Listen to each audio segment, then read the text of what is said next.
ഇവിടെ ആരും ആരോടും മാറി നിൽക്കാൻ പറയില്ല. അഥവാ മാറി നിൽക്കാൻ പറഞ്ഞാൽ മാറി നിൽക്കേണ്ട ആവശ്യമില്ല. ഇവിടെ ആർക്കും ഒരു രൂപ നൽകണ്ട എന്ന് പറയില്ല. അഥവാ പറഞ്ഞാൽ തന്നെ നൽകാതിരിക്കും വേണ്ട. ഒരു രാത്രി പുലർന്നപ്പോൾ ഒരു നാട് ഒലിച്ചു പോയത് നമ്മൾ കണ്ടതാണ്. മുണ്ടക്കൈ ദുരന്തം. ആ ദുരന്തം നടന്ന അന്ന് മുതൽ കുറച്ച് ദിവസങ്ങളിൽ ഞാനും ഉണ്ടായിരുന്നു, എൻ്റെ സുഹൃത്തുക്കളും ഉണ്ടായിരുന്നു. ഇന്നിപ്പോൾ ഒരു ധനസഹായം, ഇവർക്കായുള്ളൊരു ധനസഹായം നടക്കുന്നുണ്ട്. അതൊരു വേറിട്ട ധനസഹായമാണ്.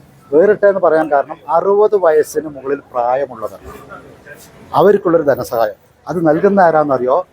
കേരള ചിത്രകലാ പരിഷത്തിൻ്റെ കേട്ടോ. അപ്പോൾ അതിൻ്റെ ഭാരവാഹികളൊക്കെ ഇന്നിവിടെ എത്തിയിട്ടുണ്ട്, മേപ്പാടി ടൗൺ ഹാളിൽ എത്തിയിട്ടുണ്ട്. അപ്പോൾ നമുക്കതിൻ്റെ കാഴ്ചകൾ കാണാം. വരും. ഞാൻ സംസ്ഥാന സെക്രട്ടറിയാണ്, സംസ്ഥാന വൈസ് പ്രസിഡന്റ്, സംസ്ഥാന പ്രസിഡന്റ്, അങ്ങനെ സംസ്ഥാനത്തെ വിവിധ ജോയിന്റ് സെക്രട്ടറി, അങ്ങനെ സംസ്ഥാനത്തെ എല്ലാ ഭാഗത്തു നിന്നും ഈ ഫണ്ട് വിതരണം ചെയ്യുന്നതിനായിട്ട് ഇവിടെ എത്തിയതാണ്. നമ്മൾ കേരളത്തിലെ എല്ലാ ജില്ലകളിലും, ജില്ലാ ആസ്ഥാനങ്ങളിൽ വയനാടിനൊരു വരത്താങ്ങി എന്നുള്ള പേരിൽ ചിത്രങ്ങൾ വരച്ച് ചിത്രകാരൻ ചിത്രങ്ങൾ വിൽപ്പന ചെയ്തിട്ട് അതിൽ നിന്ന് സ്വരൂപിച്ച ഒരു ഫണ്ട് 60 വയസ്സിന് മുകളിലുള്ളത്. ഇവിടെ പലതരത്തിലുള്ള ഫണ്ടുകൾ വിതരണം ചെയ്യപ്പെട്ടിട്ടുണ്ടെങ്കിലും വളരെയധികം ദുരിതം അനുഭവിക്കുന്ന നിർധരായിട്ടുള്ള മനുഷ്യന്മാർ, അവരെ സഹായിക്കുക എന്നുള്ളതായിരുന്നു ചിത്രകലാ പരിഷത്തിൻ്റെ ഒരു തീരുമാനം.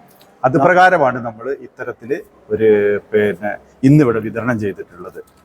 നമ്മൾ കണ്ടിട്ടുണ്ടായിരുന്നു സംസ്ഥാനത്തിൻ്റെ എല്ലാ ജില്ലകളിലും ഇവർ ചിത്രം വരച്ചിട്ട് വിൽപ്പന നടത്തിയത് കുറച്ച് മാസങ്ങൾക്ക് മുമ്പല്ലേ. സുൽത്താൻ ബത്തേരിയിലൊക്കെ ഉണ്ടായിരുന്നു, അന്ന് ഞാനുണ്ടായിരുന്നു, വീഡിയോ ചെയ്തിട്ടുണ്ടായിരുന്നു. അപ്പോൾ ആ ഫണ്ടിൽ നിന്നൊക്കെ സ്വരൂപിച്ചിട്ടാണ് ഇവർ ഇങ്ങനൊരു വേറിട്ട ധനസഹായം ഇവിടെ ചെയ്യുന്നത്. അത് നമ്മൾ മനസ്സിലാക്കേണ്ട കാര്യമുണ്ട്. 60 വയസ്സിന് മുകളിൽ അവർക്ക് ഇനി എത്ര കാലം ഉണ്ടാവുമെന്ന് അറിയാൻ പറ്റില്ല. അവരനുഭവിക്കുന്ന വേദനകൾ, ആ യാതനകൾ, അതാണ് ഇവരിന്നിവിടെ തിരിച്ചറിഞ്ഞത്. എന്തായാലും ഒരുപാട് സന്തോഷം, ഇവരുടെ തുടക്കമാണിതെന്ന് പറഞ്ഞു.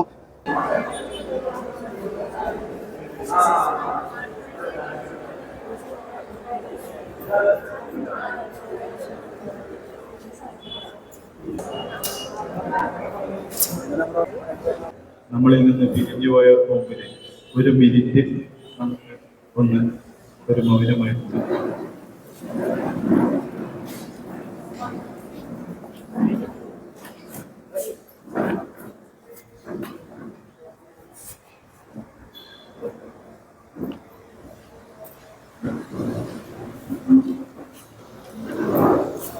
അവശേഷിച്ചവർ ഇവിടെ പറഞ്ഞതുപോലെ ഒരുമിച്ച് ജീവിച്ചവരാണ് ഞങ്ങൾ. ഒരുമിച്ച് തന്നെ കഴിയണമെന്നാണ് ആ ദുരന്തത്തിൽ നിന്നും ജീവൻ തിരിച്ചു കിട്ടിയവർ, ഒരുപാട് പ്രായമായവർ, ഇവരൊക്കെ ഇനി എത്ര കാലം ഉണ്ടാവുമെന്നും നമുക്ക് പറയാൻ പറ്റില്ല. അപ്പോൾ അവർക്ക് നൽകുന്ന ഓരോ നാണയത്തുണ്ടും അത് ആര് നൽകുകയാണെങ്കിലും ഒരുപാട് വിലപ്പെട്ടതാണ്. നിരവധി സഹായങ്ങൾ മുണ്ടക്കൈ ദുരിതബാധിതർക്ക് കിട്ടിയിട്ടുണ്ട്, നമ്മൾ കണ്ടിട്ടുണ്ട്, നമ്മൾ ടൗൺഷിപ്പ് അടക്കം. എന്തായാലും ഇന്ന് നമുക്ക് അതിൻ്റെ കാഴ്ചകളൊന്ന് കാണാം. 2 ചെറിയ റൂമാണ്, അതിൻ്റെ ഉള്ളിലാണ് ഈ 5 ടണ്ണിൽ കിടന്ന് കിട്ടുന്നത്.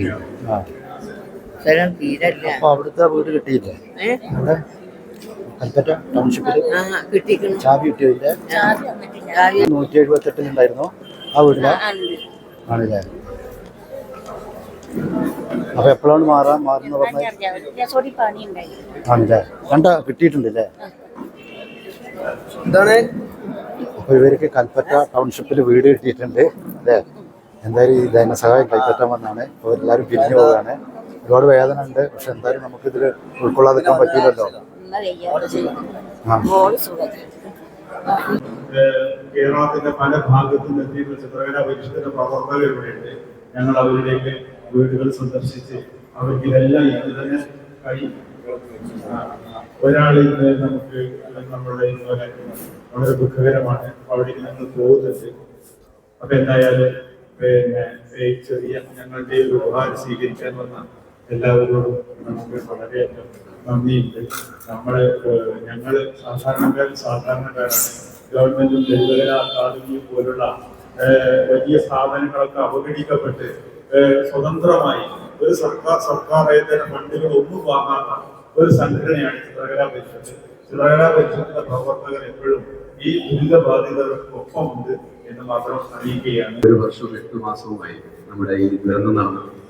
ഒരുപാടെന്ന് പറയുന്നത് സ്വപ്നത്തിൽ പോലും ചിന്തിക്കാത്ത, ഒരിക്കലും നമ്മൾ ആഗ്രഹിക്കാത്ത, ഒരിക്കൽ പോലും ചിന്തിക്കാത്ത ഒരു മരണമായിരുന്നു നമ്മൾ ഇതിൽ നിന്ന് 298 പേര് മരണമായിരുന്നു. അതിൽ 6 മാസമായ കുഞ്ഞിന് ഗർഭാധാനത്തിൽ നിൽക്കുന്ന കുഞ്ഞിന് കുട്ടി പോലും വെച്ച ആളുകളുണ്ട്, 90-100 വയസ്സ് ആൾക്കാരുണ്ട്. അപ്പൊ അതെല്ലാം നമ്മൾ ആലോചിച്ച് സ്നേഹവും ബഹുമാനം എല്ലാവരും കൊടുത്തെങ്കിൽ പോലും നമ്മുടെ ജീവിതത്തിനകത്ത് ഉണ്ടാകുന്ന മുന്നോട്ട് പോകുന്ന യാത്രകളിൽ അതെല്ലാം സ്മരിച്ചുകൊണ്ട് നമുക്ക് യഥാർത്ഥത്തിൽ നിൽക്കാൻ ആവശ്യമായതിലേക്ക് ഉണ്ടാവുന്ന ഒരു നിലപാടുകൾ സ്വീകരിക്കാം. പ്രയാസങ്ങൾ എല്ലാവർക്കും പ്രയാസങ്ങളുണ്ട്. പ്രയാസത്തെ മറികടന്നുകൊണ്ട് മുന്നോട്ടുള്ള ജീവിതത്തെ, മുന്നോട്ടുണ്ടാകുന്ന നമ്മുടെ മക്കളെ അല്ലെങ്കിൽ കുടപ്പുറപ്പുകളെ മുന്നോട്ട് കൊണ്ടുപോകാൻ സാധിക്കും പ്രാപ്തി നേടുക എന്ന് മാത്രമാണ് സൂചിപ്പിക്കാറുള്ളത്. ഇവിടെ ഈ ഒരു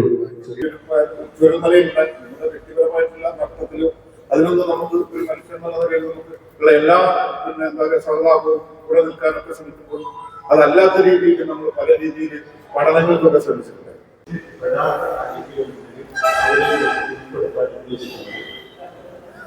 എന്തായാലും വളരെ വിഷമതകൾക്കുള്ളിൽ ഇത്തരത്തിലുള്ള ഈ ഒരു ചെറിയ